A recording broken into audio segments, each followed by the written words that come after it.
Cinema life ఇవన్నీ కూడా hate and love అన్నీ కూడా పార్ట్ ఆఫ్ ది ఫిల్మ్, ఎప్పుడు part of the journey and part of the మన ఏమంటారు దాన్ని, ఒక సక్సెస్ అవ్వచ్చు, ఫెయిల్యూర్ అవ్వచ్చు, ఇవన్నిటిలో కూడా ఇవన్నీ కూడా పార్ట్ అవుతూనే ఉంటాయి.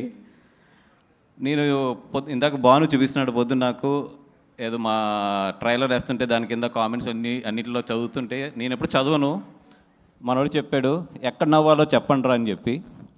నేను చెప్తున్నా, బాబు అడిగారు కదా, నేను చెప్తున్నా, థియేటర్కి రండి, ప్రతి నిమిషం నవ్వుతారు. మీరు ప్రతి నిమిషం నవ్వకపోతే అప్పుడు కింద కామెంట్ పెట్టండి. ఎందుకంటే రండి, ఫస్ట్ చూడండి సినిమా, తర్వాత నవ్వాలా నవ్వకూడదా మీరు ఏది చెప్పినా కూడా ఐ విల్ రెస్పెక్ట్ ఇట్, ఎందుకంటే దట్స్ యువర్ ఒపీనియన్. అండ్ ఈ అక్టోబర్ 16th 4 సినిమాలు రిలీజ్ అవుతున్నాయి. 4 సినిమాలు కూడా బాగా ఆడాలని చెప్పి కోరుకుంటున్నాను. ఒక సినిమాని మించి ఇంకో సినిమా ఆడాలని చెప్పి కోరుకుంటున్నాను. ఫస్ట్ ఫేస్ బాల్ మాకే తగులుతుంది కాబట్టి we're ready to hit that ball as a 6. అలాగే మా తర్వాత వచ్చే వాళ్ళందరూ కూడా 6లు కొట్టాలి, ఇండస్ట్రీ బాగుండాలి, అందరూ ఎదగాలి, అందరితో పాటు మనం కూడా ఎదగాలి. This is what my attitude is. అలా కాదు నేను ఒక సినిమాని తొక్కితేనే పక్క సినిమా ఎదుగుద్ది, లేదు నేను ఒక సినిమాని నెగిటివ్ ట్రోల్ చేస్తేనే పక్క సినిమా ఎదుగుద్ది అంటే అది మీ కర్మ, మేము ఎవ్వరం ఏం చేయలేం. ఎందుకంటే ఇక్కడ సినిమా బాగుంటే చూస్తారు, బాగోపోతే అది నీదైనా నాదైనా ఎవరిదైనా సరే వాళ్ళు పక్కన పెడతారు. మనం రెస్పెక్ట్ ఇవ్వాల్సింది ఫైనల్గా వాళ్ళ జడ్జిమెంట్కి, వాళ్ళంటే ప్రేక్షకుల జడ్జిమెంట్కి. మనం ఎవరు ఒక సినిమాకి ఏదో డబ్బులు పెట్టి ఇంకో సినిమా మీద నెగిటివ్ ట్రోలింగ్స్ చేసేస్తే ఆ సినిమా ఏదో తగ్గుద్ది, లేదా ఆ సినిమా ఏదో అయిపోతుంది అనుకుంటే అది ఏమంటారు దాన్ని, చిన్నపిల్లడి తత్వం అది, అంతే. బ్రదర్, మనందరం ఇక్కడ ఉన్నది ఎదగడానికి, కష్టపడ్డాం, ఎదుగుదాం, కలిసి ఎదుగుదాం, అంతే తప్పితే ఒక సినిమా వస్తే ఇంకో సినిమా మీద ఏదో నెగిటివ్ కామెంట్లు లేదంటే ఒక నెగిటివ్ ప్రాపగండా చేస్తే మాత్రం ఏదో ఎదిగిపోతాం అనుకుంటే మాత్రం చెప్తున్నాం కదా, పైన దేవుడు ఉన్నాడు, చూసే ప్రేక్షకులు ఉన్నారు, వాళ్ళే చూసుకుంటారు రేపొద్దున్న. అండ్ సారీ, ఇది మిత్రమండలి స్టేజ్, నేను చాలా నవ్వుతూ మాట్లాడదాం అనుకున్నా కానీ ఇట్స్ పంపింగ్ అప్, బట్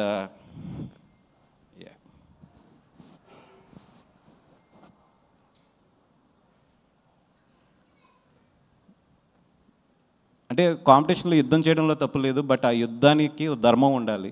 నేను ఎప్పుడు అయితే కాంపిటీషన్లో ఉండాలని కోరుకుంటాను, బట్ నా ఫైట్ ఎప్పుడు కూడా ధర్మంగానే ఉంటుంది. నేను ధర్మం వైపు నుంచే చేస్తాను ఫైట్. నేనైతే 100% అన్ని సినిమాలు బాగా ఆడాలని కోరుకుంటాను. నా సినిమా బాగోపోతే బాగున్న సినిమా ఆడాలని కోరుకుంటాను నేను. ఎందుకంటే మనం 10 సినిమాలు చేస్తాం, 15 సినిమాలు చేస్తాం, ప్రతి సినిమా కూడా ఆడాలనుకోవడం తప్పు. ఒక్కోసారి మన సినిమా బాగుండకపోవచ్చు, పక్కన వాళ్ళ సినిమా బాగుండొచ్చు, ఆ రోజు అతని సినిమా ఆడాలని కోరుకుంటాను, నేను బాగున్న రోజు నా సినిమా ఆడాలని కోరుకుంటాను. That is what my mind set. Maybe అందుకే నాకు అన్ని సక్సెస్లు కూడా వస్తున్నాయేమో.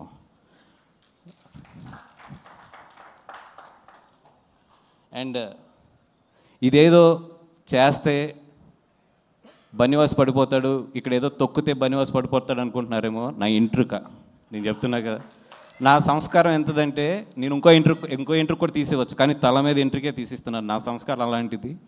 ఎందుకంటే నేను అంతకన్నా కూడా ఎక్కువ వీటి గురించి ఆలోచించను. మై జర్నీ ఎప్పుడు కూడా నేను పరిగెడుతూనే ఉంటాను. ఎంతమంది ఏం చేసినా కూడా నేను పరిగెడుతూనే ఉంటాను. ఎందుకంటే పరిగెడతంలోనే నా విన్ అనేది ఉంటుందని నాకు తెలుసు. నేను నీ గురించి ఆలోచిస్తూ కూర్చుంటే నేను ఎక్కడ ఆగిపోతానని కూడా నాకు తెలుసు. సో పెద్ద మీ గురించి ఏం ఆలోచించట్లేదు. మీరు ఎన్ని ట్రోలింగ్స్ చేసినా ఏం చేసినా చేసుకోండి. అండ్ ఆ ట్రోలింగ్ చేసుకునే వాళ్ళు కూడా చెప్తున్నాను నేను, కొంచెం డబ్బులు ఎక్కువ తీసుకోండి చేసేటప్పుడు. ఎందుకంటే మీ పాజిటివ్ ఎనర్జీని అంతా తీసుకొచ్చి నెగిటివ్గా పెట్టి ఒకరిని తిడటానికి మీరు అంత చీప్గా ఇవ్వద్దు. It's very costly. పొగుడుతానికి తక్కువ తీసుకోవచ్చు, కానీ అవతలను తిడటానికి మాత్రం ఇప్పుడు ఎక్కువ తీసుకోవాలి. అవతలలో మీ ఎనర్జీని నెగిటివ్ ఎనర్జీగా చేస్తున్నారు కాబట్టి వాళ్ళ దగ్గర నుంచి బాగా డబ్బులు తీసుకోండి. అలాగే బాగా ప్రిపేర్ అయ్యి ఉంటారు కూడా, సినిమా రిలీజ్ అయినప్పుడు నెగిటివ్ కామెంట్స్ బాగా వేయాలి, లేదా నెగిటివ్ ట్రోలింగ్స్ బాగా చేయాలి, లేదా నెగిటివ్ రివ్యూస్ బాగా చేయాలని వెల్కమ్ ప్లీజ్. అండ్ సినిమా బాగుంటే ఆడుతుంది, లేదా ఒక్కొక్కసారి ఫేస్ చేయవలసి వస్తే ఫేస్ చేస్తాం. అంతకన్నా కూడా దీన్ని ఎక్కువ తీసుకుని దీని గురించి ఎక్కువ ఆలోచించేసే అంత లో యాటిట్యూడ్ అయితే నాది కాదు. అండ్ బ్రదర్, మళ్ళీ చెప్తున్నా, బీ పాజిటివ్. బాగుంటే అందరి ఆడితే అందరం ఇక్కడ ఇండస్ట్రీలో రేపు పొద్దున్న లేచాక అందరం కలిసి ఉండవలసిన వాళ్ళే, కలిసి ఉండి బాగా ఎదరికెళ్ళవలసిన వాళ్ళే. ఇదేదో ఒక సిచ్యువేషన్ అంతే, ఒక 4 సినిమాలు ఎదరికొస్తాం అనేది. అందరూ బాగుండాలని కోరుకుందాం, అందరం కూడా హెల్తీగా కాంపిటేట్ అవుదాం. Thank you so much. And thank you brother. Bunny Vas గారు ఇంత ఎమోషనల్గా మాట్లాడడం నేనైతే ఈ మధ్యకాలంలో చూడలేదబ్బా. But I think industry is a place where everybody wants to grow and create